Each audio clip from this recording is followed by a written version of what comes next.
예언서 두 번째, 예언서 개요 두 번째 강의를 하도록 하겠습니다. 지난주에 잠깐 말씀을 드렸는데, 구약 성경에 보면, 히브리어 성경 원문을 보면, 우리가 예언자라고 부르는 그 단어를 표현하는 단어가 특별히 세 개가 있어요. 먼저, 로에.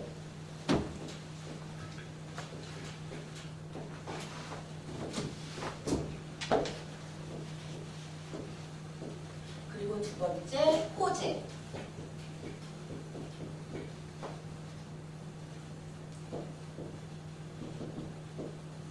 그리고 가장 일반적이고 가장 많이 사용되는 단어가 나비.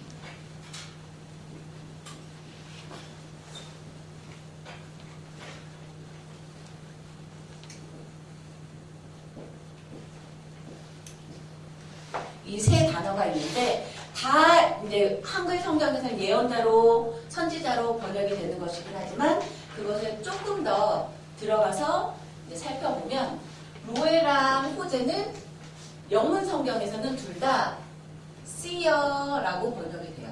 이게 보는 사람이라는 뜻이거든요. 그래서 한글 성경에도 보면 이제 선견자라고 표현되는 부분들이 있는데, 우리나라 그 성경에서는 선견자로 표현되는 것도 이제 히브리어 원문을 보면 어떤 때는 로에라고 하고 어떤 때는 호재라고 표현을 하는 경우가 있어요. 다 이유가 있어서 이제 히브리 원문에서는 다른 단어를 썼겠죠. 그래서 교환을 살펴보시면 로에는 가장 일반적으로 보는 사람, 선견자라는 뜻인데, 제가 드린 교환을 보면 과거와 현재 그리고 미래에 대한 통찰력을 부여받은 자, 혹은 잃어버린 것이나 미래에 있을 일을 볼 수 있는 하나님의 은사를 받은 자를 나타낼 때 로에라는 단어가 쓰였다는 거예요. 예로 든 제가 사무엘상 9장 9절 이제 교환에 있는 거 한번 읽어보도록 하겠습니다. 교환 첫 페이지에 있어요. 시작. 옛적 이스라엘의 사람이 하나님께 가서 물으려 하면 말하기를 선견자에게로 가자 하였으니 지금 선지자라 하는 자를 옛적에는 선견자라 일컬었더라. 여기에서 선견자로 이제 우리나라로 번역된 단어가 히브리어 원문을 보면 로에라고 표현이 되어 있는 건데, 이제 보는 자라는 거죠. 특히 대표적으로 사울이 왕이 되기 전에 아버지의 잃어버린 나귀를 찾으러 갈 때, 여기 제가 여기는 안 써놨는데, 이 사무엘상 9장 9절 그 부분에 나와 있는 말이거든요. 사울이 아버지의 잃어버린 그 나귀를 찾으러 갔을 때 선견자에게로 갑시다 라고 하인이 얘기를 하는 부분이 나와요. 그때 선견자가 로에, 선견자 사무엘에게로 가면 잃어버린 나귀가 어디에 있는지 알려줄 것이다 라는 믿음이 있으니까 선견자 사무엘에게로 가자라고 했겠죠. 또 역대하 16장 7절 9절 같이 읽겠습니다. 시작. 때에 선견자 하나니가 유다왕 아사에게 나아와서 이르되 왕이 아람왕을 의지하고 하나님 여호와를 의지하지 아니한 고로 아람 왕의 군대가 왕의 손에서 벗어났나이다. 여호와의 눈은 온 땅을 두루 감찰하사 전심으로 자기에게 향하는 자를 위하여 능력을 베푸시나니 이 일은 왕이 망령되이 행하였은즉 왕에게 전쟁이 있으리이다 하매, 여기에 선견자 하나니를 지칭할 때도 로에라고 표현을 했는데, 여기에서 선견자 하나니가 하는 역할은 왕에게 전쟁이 있으리이다. 앞으로 장차 전쟁이 있을 것입니다. 장래일을 미리 보고 말했다는 의미가 되겠죠. 또 사무엘하 24장 11절 읽겠습니다. 다윗이 아침에 일어날 때에 여호와의 말씀이 다윗의 선견자 된 선지자 갓에게 임하여 가라사대. 이때에도 선견자 갓이 다윗에게 장차 일어날 일을, 미래의 일을 이제 알려준다 하는 의미로 선견자라는 단어가 쓰였고, 또 아모스 7장 12절 읽겠습니다.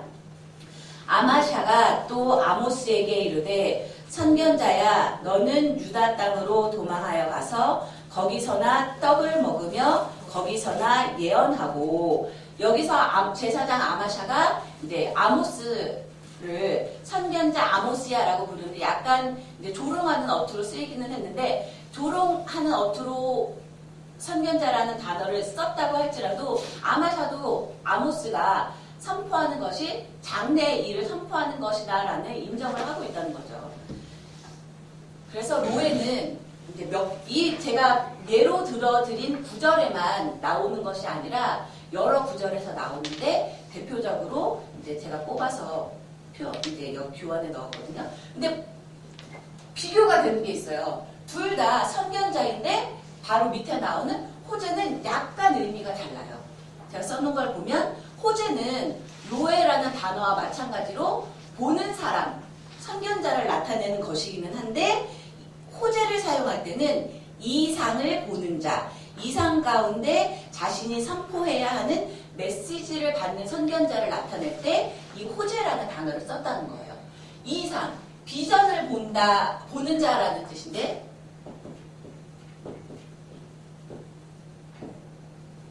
앞에서 읽었던 노예가 보는 것들은 우리가 뭐 잃어버린 나귀가 어디쯤에 있을 것이다 라는 거 일상적인 거잖아요. 그렇죠? 근데 비전이라는 것은 비전을 본다, 이상을 본다는 것은 대표적으로 에스겔에서 볼 수가 있어요. 마른 뼈들이 우두둑 우두둑 살아나고 일상적인 게 아니잖아요. 그렇죠? 우리가 살아가는 이 일반적인 실생활에서 마른 뼈들이 죽은 거잖아요. 완전히 죽어서 살가죽이 다 벗겨지고 뼈만 남은 건데 그 뼈들이 붙어서 우두둑 우두둑 살아나고 핏줄이 생기고 살이 붙고 이것은 우리가 평범한 일이 아니잖아요. 그렇게 호재라고 선견자를 표현하는 것은 일상적이지 않은 것, 우리가 평범하게 볼 수 없는 것들, 환상이라고도 표현을 하죠. 그런 걸 보는 사람들을 특별히 히브리 성경에서 호재라고 표현을 했다는 거예요. 그리고 환상 가운데 평범하지 않은 이상 가운데 하나님의 계시를 받는 사람들을 지칭을 할 때 호재라는 표현을 썼다는 거죠. 그런 예들이 또 몇 가지가 나오는데 이제 사무엘하 7장 17절 보겠습니다. 나단이 이 모든 말씀과 이 모든 묵시대로 다윗에게 고하니라. 히브리어 성경에서 호재라고 표현된 빈도는 작아요. 대신에 호재와 같은 이 단어를 사용한 파생어라고 하죠. 파생어를 사용을 많이 나타내는데 여기서 묵시라고 표현된 것이 히브리어 원문을 보면 히자용,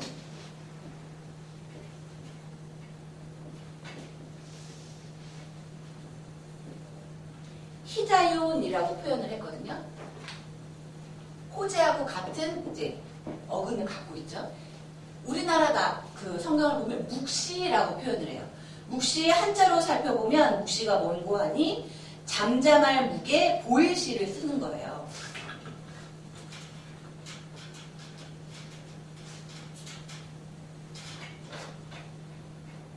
묵시.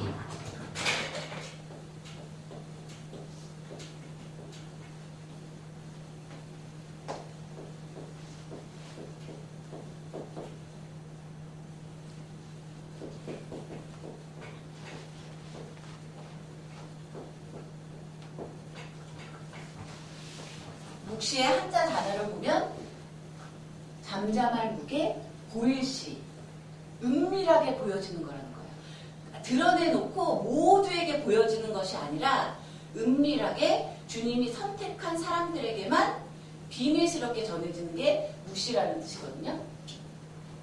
그 호재라고 표현된 선견자들은 이런 묵시를 받는 사람들이라는 의미죠. 호재라고 표현된 선견자는. 또 역대상 25장 25절 읽겠습니다. 시작. 이는 다 헤만의 아들들이니 나팔을 부는 자며 헤만은 하나님의 말씀을 받드는 왕의 선견자 호재라. 하나님이 헤만에게 14아들과 3딸을 주셨더라. 여기에서 선견자 헤만을 호재라고 부르고 있거든요.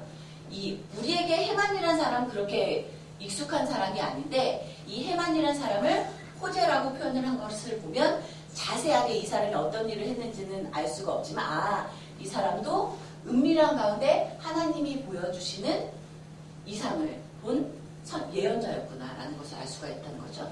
또 이사야 1장 1절 읽겠습니다. 시작. 유다 왕 우시야와 요담과 아하스와 히스기야 시대에 아모스의 아들 이사야가 유다와 예루살렘에 대하여 본 이상이라. 여기서 이상으로 표현된 이상으로 번역된 말도 호재의 어근을 쓰고 있다는 거죠. 여기서는 하존,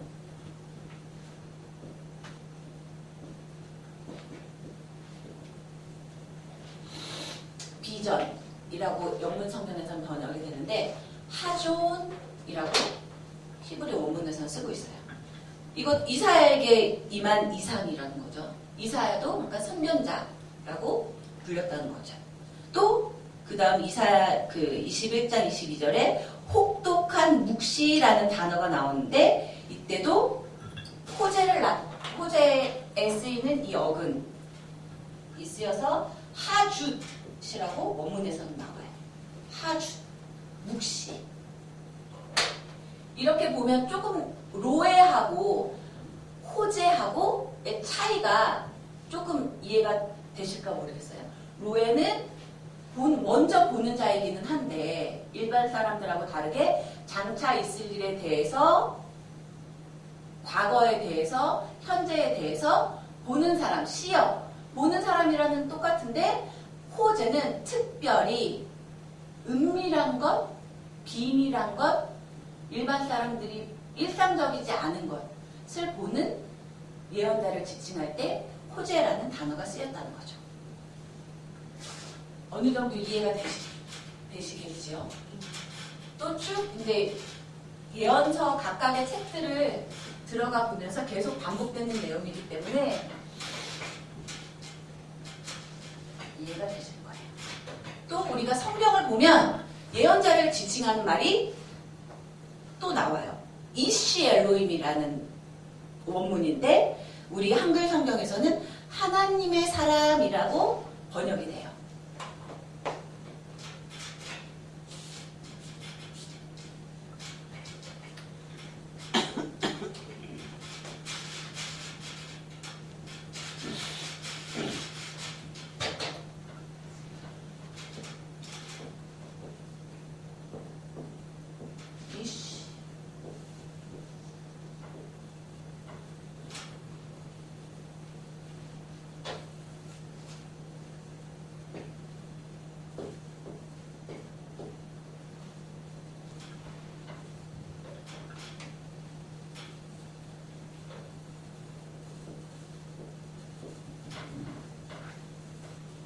이시 엘로힘은 하나님의 사람으로 한글 성경에서 번역이 되는데 주로 하나님께 보냄을 받을 신분을 드러내고 특히 이 사람들은 하나님께 속한 자다라는 것을 강조할 때 성경에서 히브리 성경에서 이시 엘로힘이라는 단어를 썼다고 해요.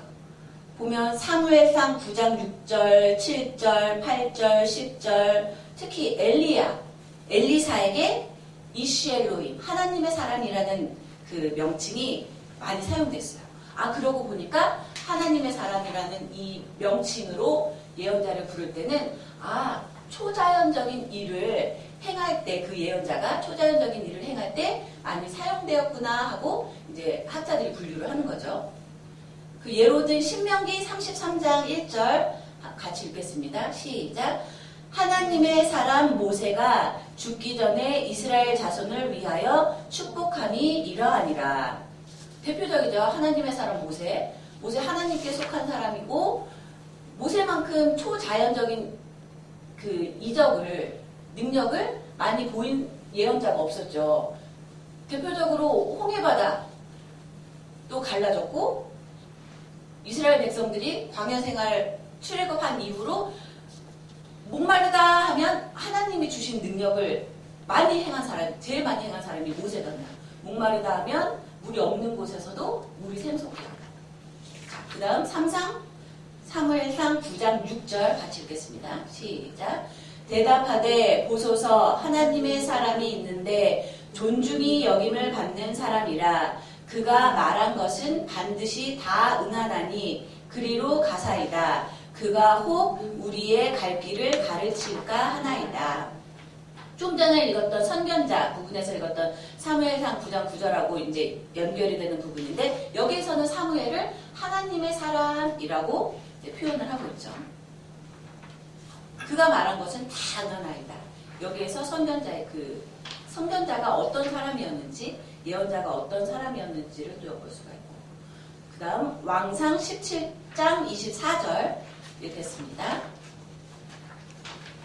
시작. 여인이 엘리야에게 이르되 내가 이제야 당신은 하나님의 사람이시요 당신의 입에 있는 여호와의 말씀이 진실한 줄 아노라 하니라. 여기에서는 엘리야를 하나님의 사람으로 부르고 있는데, 이 열왕기상 17장 이 부분은 사르밧 과부의 이야기예요. 먹고 죽으려고 아들하고 남아있는 가루로 빵 만들어서 먹고 죽으려고 했는데 엘리야가 가갖고 나에게 빵을 만들어 오라 하니까 없습니다 하니까 가루하고 기름이 마르지 않는 축복을 받게끔 엘리야가 하는 이 역할이 나타나잖아요. 그런 초자연적인 능력이죠. 가루가 없었는데 가루 한 줌밖에 없었는데 엘리야가 그 가루통에서 가루가 화수분처럼 끊임없이 나오게 하고 기름이 끊임없이 가득 차게 하는 능력을 보여주잖아요. 엘리야가. 이렇게 하나님의 사람은 우리가 생각할 때 기적이야 하는 일들을 하나님의 능력에 힘입어서 행하는 예언자들을 특별히 하나님의 사람이라고 표현을 했다는 거죠. 그 다음 열왕기하 4장 16절 읽겠습니다.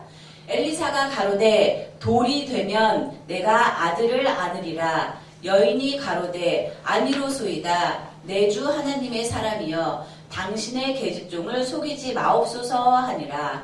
여기에서도 엘리사를 하나님의 사람이라고 부르는데, 이 열왕기하 4장은 수냄 여인이 나오는 이야기거든요. 그 수냄 여인이 엘리사를 선대하고 잘 대접을 하니까 엘리사가 하인에게 저 여인에게 내가 뭘 해주면 좋겠느냐 이렇게 대접을 잘 해주는데 했더니 자식이 없습니다 하니까 그때 엘리사가 얘기를 하는 거, 네가 돌이 되면 12개월이 지나면 아들을 안게 될 것이다. 그러니까 수냄 여인이 믿지 못하는 거죠. 왜냐하면 자기가 지금까지도 애를 못 낳는데 애를 낳을 거라니 믿지 못하는 일이 근데 일어나죠. 엘리사가 선포한 일이 돌이 지나면 아들을 안을 것이다. 이렇게 쭉 예문을 통해서 우리가 알 수 있는 것처럼 하나님의 사람이라고 예언자를 지칭할 때는 특별히 우리가 기적이다 하는 일, 절대로 일어날 수 없는 일인데 하는 것들을 행할 때 그 예언자를 특별히 하나님의 사람이란 이시 엘로힘이라는 명칭을 써서 불렀다는 거죠.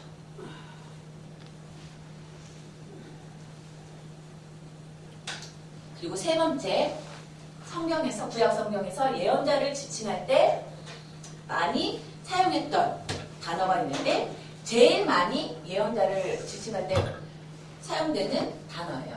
이게 나비.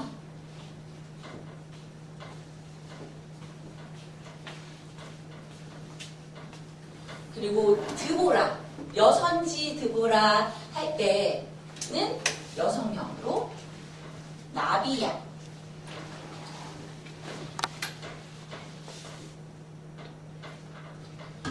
히브리어 원문을 보면 이 나비라는 단어가 예언자를 지칭하는 명칭으로 가장 많이 쓰여져 있어요.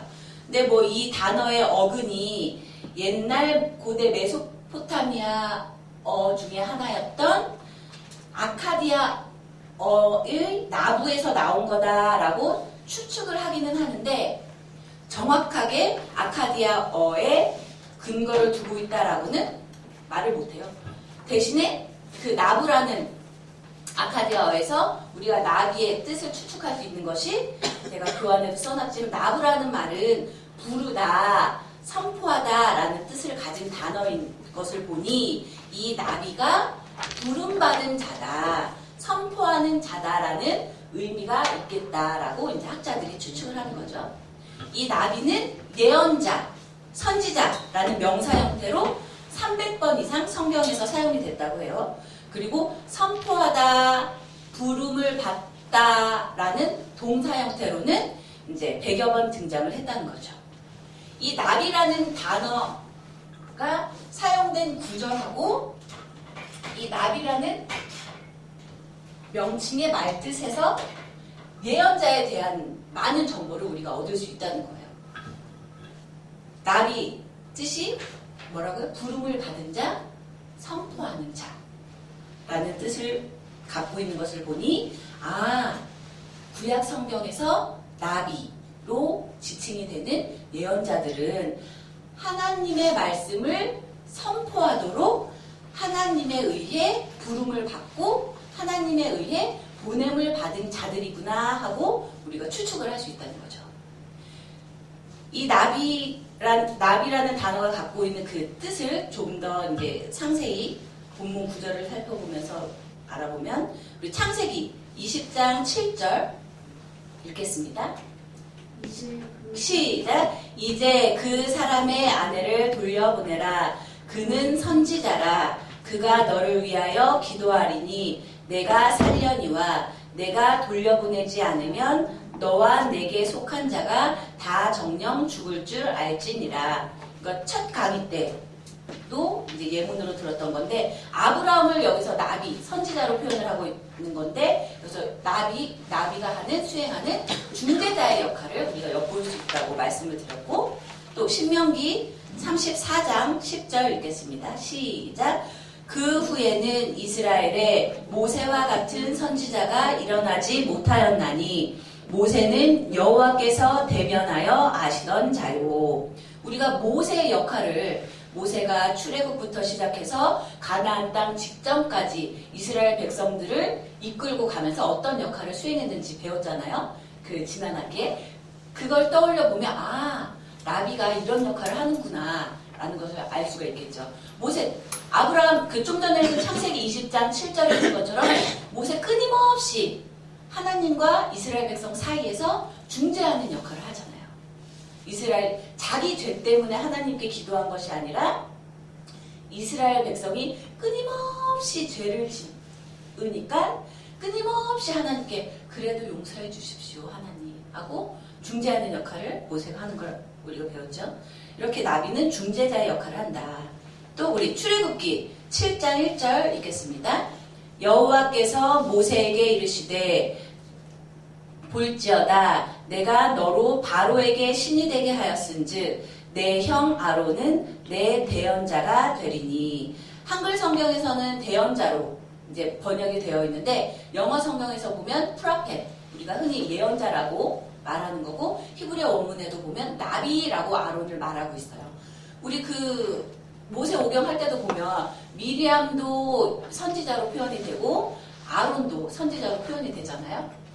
여기에서 아론의 역할을 보면 왜 그 대언자라는 말에서 알 수가 있죠. 대신 말을 전하는 자.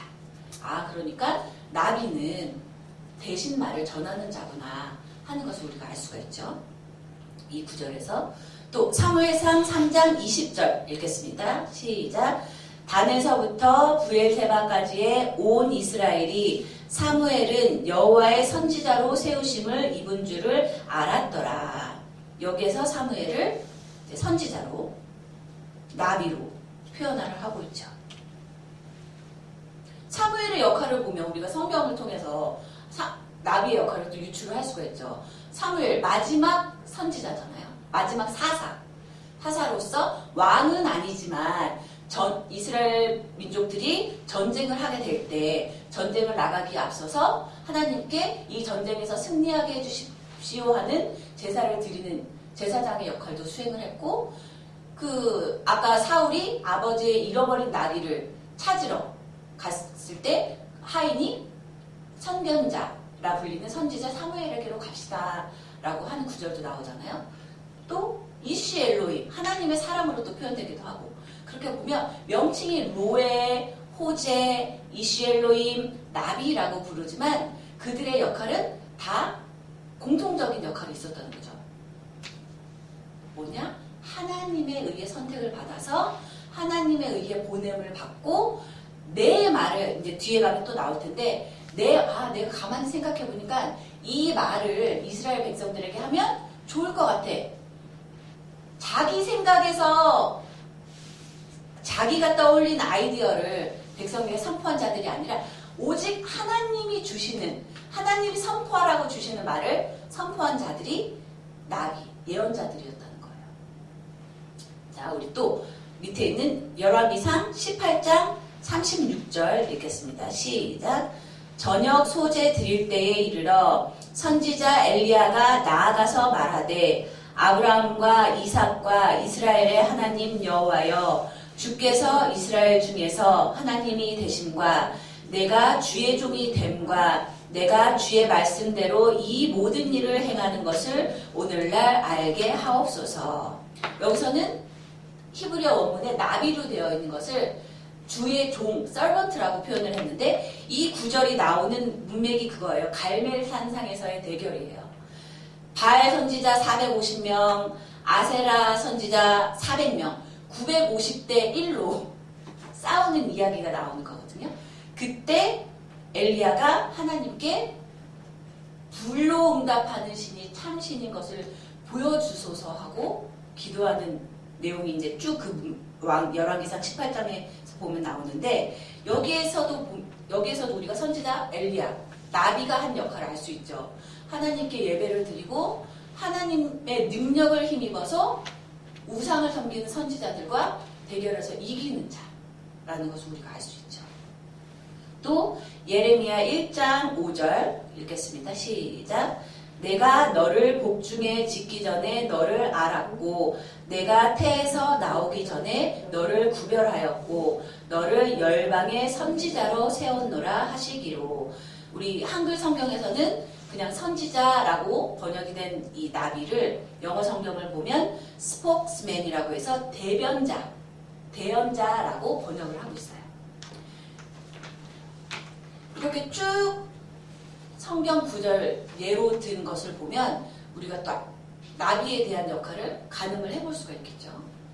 이 밖에도 여호수아 1장 1절에서는 여호와의 종이라는 표현이 또 예언자를 지칭하는 걸로 나와 있고, 학개 1장 13절에 여호와의 사자, 또 에스겔 34장의 목자, 에스겔 33장에 파수꾼 등의 여러 가지 용어가 예언자를 지칭하는 명칭으로 나와 있는데 모두 예언자와 하나님의 관계, 그리고 하나님께서 예언자들에게 주신 사명을 강조하고 있다는 거죠. 그러니까 로에라고 부르든 호제라고 부르든 나비라고 부르든 이시 엘로힘이라고 부르든 예언자의 역할은 공통적인 역할이 있다는 거예요. 그게 이번에 나오는데 그럼 그들이 감당했던 역할들이 무엇이냐? 예언자의 임무로 넘어가서 보겠습니다. 우리가 흔히 오해하거나 착각을 많이 하는 것 중에 하나가 예언자, 선지자라고 하면 지난 시간에 잠깐 말씀을 드렸는데 로또 얘기를 많이 얘기를 드렸잖아요. 로또 어떤 권사님이 우리 목사님한테 요번 주 로또 번호가 뭔지 알려달라고 한다고. 그게 예언자가 아니에요. 우리는 흔히 점쟁이랑 예언자를 착각해서 말할 때가 많다는 거예요. 또 우리 목사님이 한동안 설교하실 때 많이 말씀을 하셨는데 흔히 사람들이 주의 종, 선지자, 예언자를 무슨 부채도사처럼 이것이 맞습니까? 저것이 맞습니까? 하고 그렇게 얘기를 하는 이해를 하고 있는 경우가 많은데 그것은 하나님이 다 금하신 걸 하나님의 종에게 요구하는 거예요. 우리 신명기 18장 9절 한번 찾아볼게요. 신명기 18장 9절.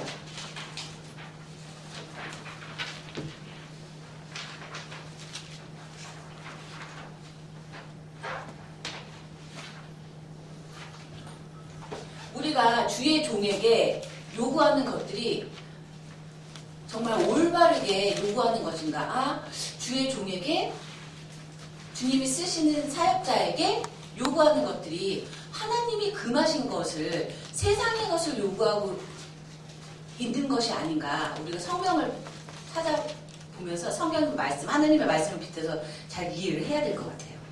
우리 신명기 18장 9절 찾으셨습니까? 같이 읽겠습니다. 시작. 내 하나님 여호와께서 내게 주시는 땅에 들어가거든 너는 그 민족들의 가증한 행위를 본받지 말 것이니 그 아들이나 딸을 불 가운데로 지나게 하는 자나 복술자나 기흉을 말하는 자나 요술하는 자나 무당이나 진언자나 신접자나 박수나 초혼자를 너희 중에 용납하지 말라. 무릇 이런 일을 행하는 자는 여호와께서 가증히 여기시나니 이런 가증한 일로 인하여 내 하나님 여호와께서 그들을 내 앞에서 쫓아내시느니라. 너는 내 하나님 여호와 앞에 완전하라. 내가 쫓아낼 이 민족들은 기흉을 말하는 자나 복술자의 말을 듣거니와 내게는 내 하나님 여호와께서 이런 일을 용납지 아니하시느니라. 아멘. 뭐예요? 하나님이 다 금하신 것. 이 신명기의 내용이 그거잖아요. 앞으로 너희들에게 줄 가나안 땅에 들어가서 본받지 말라고 경계하는 말 속에 들어가 있는 거예요. 이렇게 보면 우리가 생각해 봐야 될 것이 참 많죠.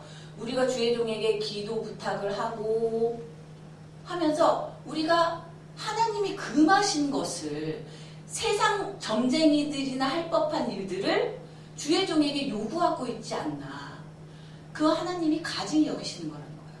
하나님의 말씀을 잘 알고 있지 못하기 때문에 우리가 세상적인 이해를 가지고 교회 안에 들어와서 주의 종에게 로또 번호는 알려달라고 하고 이 일이 잘 될까요? 안 될까요? 정쟁이에게나 물을 법한 일을 하나님이 가증히 여기시는 일을 주의 종에게 요구한다는 거예요. 그러면 안 되겠죠. 하나님이 하지 말라고 하신 일이잖아요. 그렇죠? 이렇게 보면 예언자들은 점치는 사람이 아니라는 거예요. 이쪽으로 마치 뭐 꿈에 봤는데 이쪽으로 가면 이 일을 하면 잘 될 것 같아. 가증히 여기는 거라는 거야, 하나님이. 이게 하나님이 주신 예언이 아니라는 거예요. 성경에서 말하는 예언은 물론 미래의 일을 예언하는 것도 있죠. 그러나 그보다는 하나님이 맡기신 말을 선포하는 게 예언이라는 걸 우리가 꼭 명심을 해야 된다는 거예요. 내가 묻고 싶은 걸 주의 종에게 얻고자 하는 게 예언이 아니라 하나님이 주의 종에게 쟤한테 가서 좀 깨닫도록 이렇게 얘기를 해줘라. 하나님이 주의 종에게 맡기신 말을 선포하는 게 예언이라는 것을 우리가 잘 이해를 해야 되겠죠. 그래서 계속 그 첫 시간에도 말씀을 드렸는데 우리가 흔히 일반 성도들이 또 신앙생활 많이 했다고 하는 이제 신앙의 경륜이 있는 분들도 흔히 착각을 해서 예언이라는 것을 교회 내에서 교회 밖에서 예언을 이렇게 점쟁이가 뭐 우측으로 가라 좌측으로 가라 이렇게 얘기하면 뭔 상관이 있겠어요. 교회 밖에서. 근데 교회 안에서도 신앙인이라고 하면서 그런 식으로 예언을 이해하고 요구를 하는 경우가 있다는 거죠. 그러니까 우리는 잘 알아야 되겠죠. 예언이라는 것은 우리가 흔히 얘기하듯이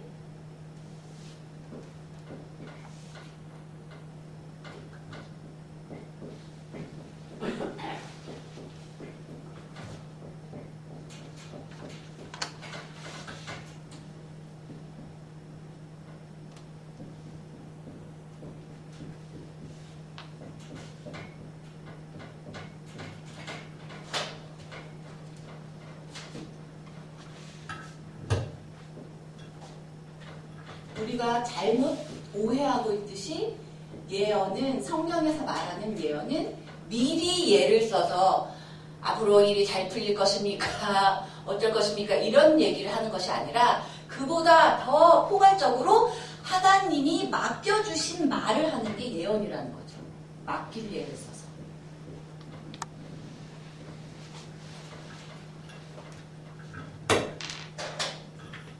그래서 그렇게 하면 안 되는 거예요.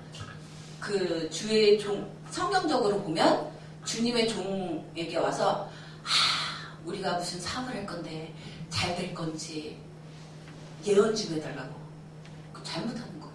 하나님이 가증히 여기시는 일 하는 거예요. 예언이라는 것은 성경에서 볼 때 하나님이 주의 종에게 먼저 맡기시는 거예요.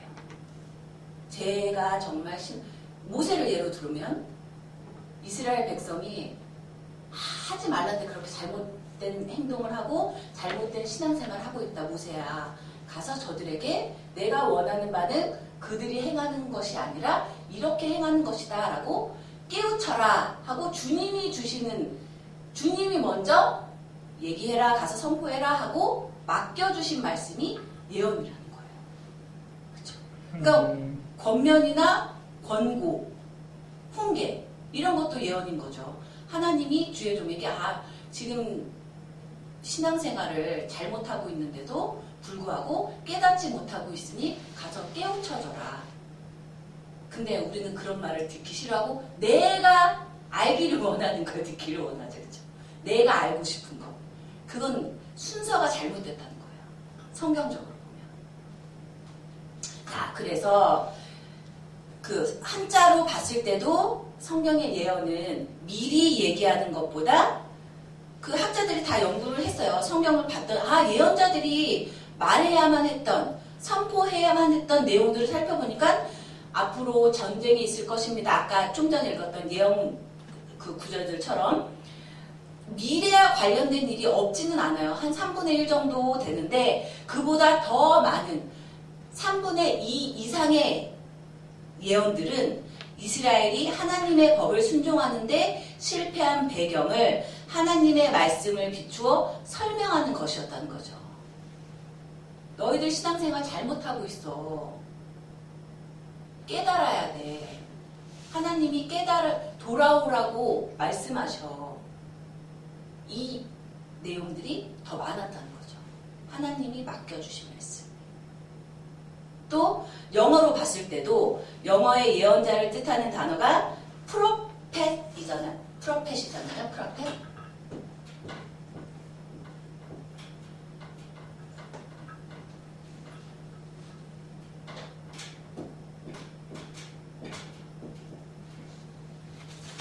이게 헬라어에서 온 단어인데 제가 헬라어도 써놨죠.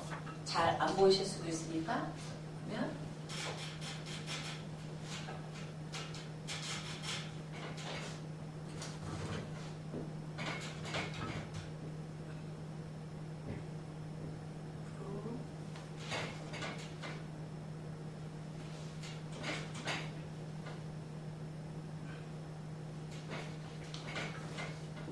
이 프로페테스라는 헬라어에서 왔는데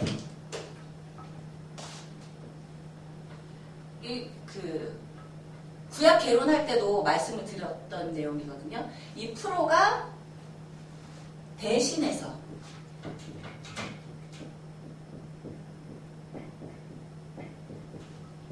페테스는 말하다.